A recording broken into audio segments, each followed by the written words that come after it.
আর এই যে 2 আঙ্গুলের মাথায় পানি আছে, এটা এইভাবে নিচের থেকে তুলে দেবেন। অজুতে যদি 4টা ফরজ কেউ আদায় করে তার অজু হয়ে যাবে। কমপ্লিট করার জন্য, পরিপূর্ণ করার জন্য সুন্নাত আছে, ওগুলো পালন করা লাগবে।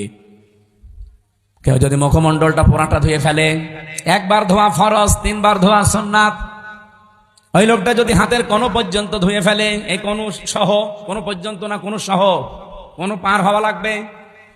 পায়ের যে পাতা আছে আপনার, পায়ের এই গোড়ালি থেকে শুরু করে পায়ের একেবারে যে উপরে যে এ পর্যন্ত যদি ধুয়ে ফেলতে পারে, আর মাথার 4 ভাগের 1 ভাগ আমি যদি এইভাবে করি, আমার 4 ভাগের 1 ভাগ হয়নি, বলেন না কেন? আমার ওযু হয়ে গেছে। যদি এইভাবে কেউ করে ওযু হয়ে যাবে।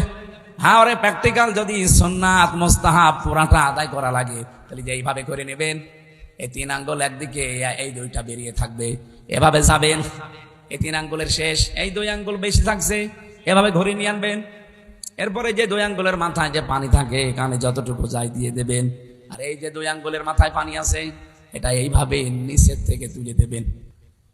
এটা পরিপূর্ণ। কিন্তু 4 ভাগের 1 ভাগ ইমামরা বলেছে যে কোনো এক জায়গায় হাত দিলে আমার মাথার 4 ভাগের 1 ভাগ আমি ঢেকে ফেলছি, তার মানে ওযু হয়ে গেছে।